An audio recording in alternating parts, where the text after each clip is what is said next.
berikutnya yang tadi ditanyakan, diskritisasi ya. Diskritisasi, nah itu tadi kan, misalkan kita punya data mau dibagi menjadi berapa? 5, 4, 8 ya itu tadi tergantung datanya. Nah, pendekatan di sini kita akan membahas mengenai pendekatan equal weights ya, lebar yang sama dengan menggunakan proses binding ya. Jadi binding itu membagi data dengan lebar yang sama. Contohnya kalau kita bagi 4 ya nanti seolah-olah kita punya data dengan lebar yang lebih lebar ya. Ini kalau ini 8, ini 16 dan seterusnya. Ini untuk ukuran data yang dengan 1000 baris itu disarankan menggabungkan label kolom. Sehingga menjadi label yang lain-lain. Nah, dapat diterapkan pada kategori dan numerik. Diharapkan nanti hasilnya menjadi lebih robust untuk mencegah adanya dengan overfitting. Bagaimana proses binding di dalam Python? Ini contoh data, ini membuat data. Nah, di sini, ini prosesnya. Kita mau bagi menjadi berapa? Sorry, ini ya. Bin-nya itu kita bagi menjadi berapa? Mulai dari nilai minimum sampai dengan nilai maksimum. Misalkan di sini dibagi 4, maka kita akan dapatkan pembagiannya dengan equal weights-nya. Sudah didefinisikan di situ. Yang paling kecil itu 1500. Kemudian yang tengahnya itu 31333, lalu yang bin yang ketiga itu adalah 616 dan bin yang keempat adalah 9100. Itu ya. Ini dibagi 4. Kemudian misalkan kita mau rubah menjadi kategori. Kategorinya itu adalah murah, standar, mahal. Ya, dengan menggunakan bin yang ini tadi. Binnya di sini 4, tapi kita hanya mau merubah menjadi 3 nilai kategori ya, bisa aja. Jadi berdasarkan bins dengan label sesuai dengan kategori ini ya. Lalu di sini kita menggunakan fungsi cut. Fungsi ini fungsi dari library pandas. Cut dari harga ya, kolom harga, kemudian bin, lalu kategorinya apa, kemudian termasuk di sini include lowest-nya adalah true. Ini nanti akan berubah dari yang sebelumnya di sini harga 1.500 dia akan berubah menjadi murah. Harga 3.300 dia akan berubah menjadi murah dan seterusnya. Nih, hasil dari diskritisasi dengan equal weight. Ya. Nah, misalkan ini cara kedua, kita ingin menampilkannya bukan dalam bentuk nama kelas. Ini kan nama kelas ya, murah, standar, mahal itu kan nama kelas. Tapi kita ingin melihat ring-nya. 0 sampai berapa, 1000 sampai berapa. Nah, itu bisa kita tampilkan menjadi bentuk seperti ini. Jadi menggunakan pandas interval ring antara dengan frekuensi di sini diketahui. Ya. Jadi cut off-nya ini sama, cut-nya bin, bin-nya itu berdasarkan interval ring. Fungsinya sama ya pakai cut. Nah, bisa juga misalkan kita langsung menggunakan Q cut 3 gitu. Dia bentuknya berupa interval. Langsung bentuknya berupa interval. Ya. Jadi langsung keluar, kalau kita bagi 3 ya nanti intervalnya di sini 3. Tahu ya bedanya antara tanda dengan kurung kurawal di depan tadi seperti ini? Tahu apa?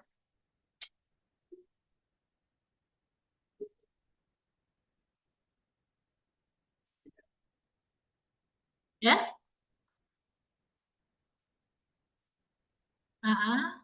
Bedanya apa kalau yang pakai kurung siku dengan kurung kurawal?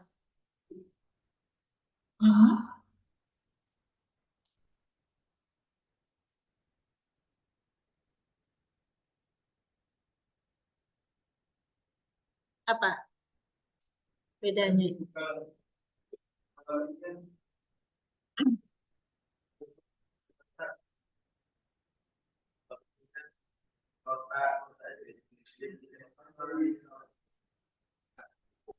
Nah ini gabung. Bukan. Kalau ini itu sebenarnya menandakan batas ya. Jadi kalau ini itu berarti sama dengan, jadi lebih besar sama dengan. Jadi artinya 9333 itu masuk. Tapi kalau yang ini ya lebih besar atau lebih kecil. Jadi nggak ada sama dengan. Ini lambang matematika kalau ini, notasi matematik.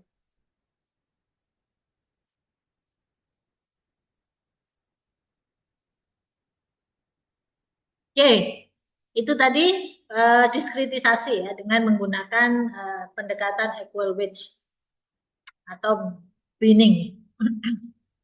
Oke, sekarang kita masuk ke scaling atau penskalaan. Ini biasanya sering kita abaikan. Dikatakan di sini sebagai pemula, padahal ini sebenarnya sangat penting. Ya, penskalaan atau normalisasi itu sangat penting. Terutama kalau variasi data kita itu sangat besar. Contoh, misalkan perbandingan antara ring usia dengan gaji. Itu kan dua nilai yang sama-sama integer mungkin sebenarnya. Tapi nilainya itu ringnya sangat berbeda. Usia itu mungkin hanya maksimal 100 atau 150 lah. Tapi kalau gaji itu kan kita tidak mungkin menulis hanya 100 kayak gitu. Nah, apalagi kalau dalam rupiah. Rupiah itu masuk kamu mau digaji 100, nah minimalnya lah 100.000 lah kan gitu. Itu kan sudah beda banget ya muridnya. Ya, maka kalau kita punya data yang variasi sebaran ringnya itu sangat besar, sangat berbeda, maka kita perlu melakukan proses penskalaan atau scaling. Sehingga data itu akan menjadi data yang mempunyai distribusi yang hampir sama. Nah, pendekatan untuk scaling atau penskalaan ini bisa menggunakan beberapa pendekatan mesin learning, misalkan untuk regresi linear maupun logistik ya, maupun neural network dengan menggunakan menggunakan teknik optimasi Euclidean distance antara dua nilai. Jadi diharapkan data di antara dua nilai ini dia sebarannya distance-nya itu hampir sama. Kita lihat contoh proses penskalaan. Ya. Kita menggunakan data CSV yang disebut dengan scaling di sini ya. Kemudian kita menggunakan, library-nya adalah library sklearn, preprocessing dengan fungsi normalizer. Jadi normalizer di sini prosesnya dengan normalisasi distance-nya adalah 12 gitu ya. Nah, ini proses fitting-nya. Maka kemudian kita bisa melakukan penskalaan, mengubah data. Jadi mentransformasi data sesuai dengan hasil dari fittingnya. Nah, nanti ketemu seperti ini ya, hasilnya ya. Nah, kalau kita lihat di sini distribusinya hampir sama ya. Distribusinya menjadi hampir sama. Nah, penskalaan itu ada dua ya. Ada dua, yaitu standarisasi dan normalisasi. Standarisasi itu adalah secara umum itu prosesnya mengurangkan nilai semua nilai dengan nilai tengah. Nilai tengah ini bisa min, median, modus. Contoh di sini adalah min. Kemudian dibagi dengan standar deviasi. Standar deviasi pun macam-macam ya. Kalau kalian ingat paparan saya di materi minggu kedua, itu ada standar absolut deviasi. Itu berarti menggunakan nilai absolut. Karena kalau standar deviasi kan umumnya rumus standar deviasi kan akar dari jumlahan kuadrat ini. Tapi ada juga yang dihitung dengan absolut. Jadi langsung dari absolut. Ini kan bisa tidak kuadrat. Jadi umumnya seperti itu ya. Standarisasi itu adalah nilai dikurangi dengan nilai tengah. Nilai tengah itu bisa min, bisa median, bisa modus. Tapi yang paling umum memang min. Apalagi kalau berhubungan dengan bilangannya. Kemudian dibagi dengan standar deviasi, baik itu menggunakan standar deviasi yang kuadrat maupun yang absolut. Sedangkan normalisasi itu adalah nilai X dikurangi dengan nilai minimum dibagi dengan nilai maksimum dikurangi minimum atau ring ya. Ini ring. Ya. Kita lihat contoh untuk min max scaling ya. Teknik penskalaan di mana nilai ini akan digeser dan diubah skalanya sehingga nilainya berkisar antara 0 dan 1. Kita lihat contoh datanya, original datanya seperti ini. Kemudian kita normalize menjadi seperti ini.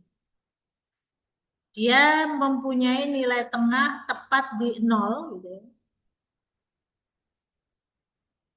Jadi nilai normalize-nya.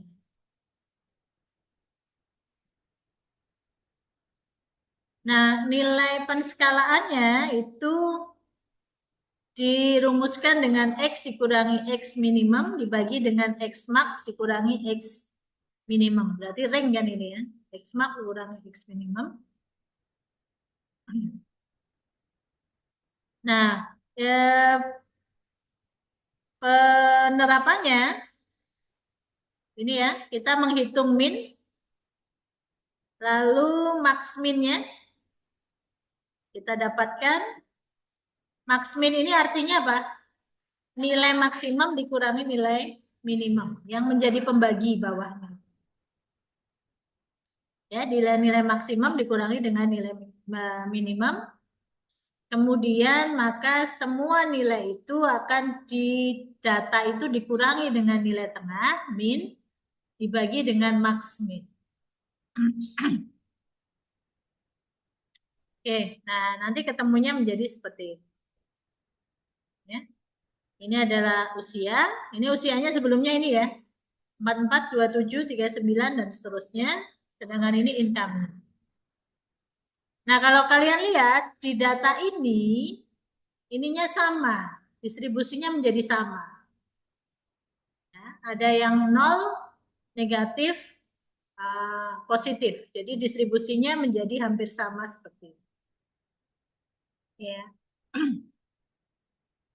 Baik age maupun income. Oke. Ya. Yang berikutnya, standarisasi. Standarisasi ini tujuannya adalah untuk mengubah data mentah menjadi informasi yang dapat mudah dianalisis. Jadi tekniknya dengan menskalakan sehingga memiliki min 0 dan standar deviasinya 1. Nah ini ya, kalau kalian perhatikan ini data yang satunya, ini data yang satunya, bentuknya seperti ini, yang satunya di sebelah kirinya 100, yang satunya distribusinya di sebelah kanannya 100. Nah ini maunya dua-duanya ini nanti akan mempunyai distribusi yang sama, distandarkan. Jadi tengahnya itu 0, standar deviasinya 1. Ini adalah standarisasi.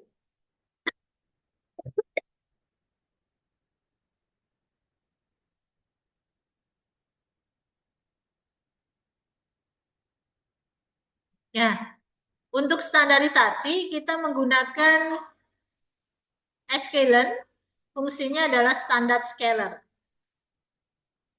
Standard scalar di sini kita baca, lalu langsung dilakukan proses fitting. Nah, tinggal kemudian langsung ditransformasikan. Namanya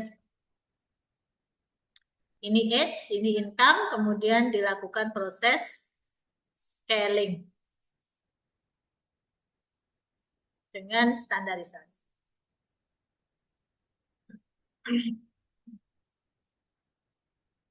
Oke. Nah, ini kan kalau kalian perhatikan age itu ringnya misalkan antara 27 sampai 50, sedangkan salary antara 48 sampai 83. Maka nilai distance-nya antara nilai minimum sama nilai maksimumnya itu kan sangat berbeda jauh. Kalau kita hitung dengan menggunakan Euclidean distance. Nah, maka setelah kita melakukan proses normalisasi, ini hasil standarisasi. Kemudian ini adalah hasil max min normalisasi. Nah, kalau kita menghitung jaraknya, itu pasti gaji ini menjadi lebih dominan ya. Didominasi oleh gaji. Padahal dua fitur itu harusnya punya kontribusi yang sama. Maka kita bisa melakukan proses dengan standarisasi ataupun min-max normalisasi. Nah, bedanya apa kalau standarisasi bisa negatif ya nilainya. Kalau normalisasi dia tidak. Normalisasi nilainya biasanya ringnya antara 0 sampai dengan 1. Ya, ini tadi gambarannya. Setelah proses scaling untuk salary, baik yang standarisasi maupun min-max, ini yang untuk kolom age, usia ya.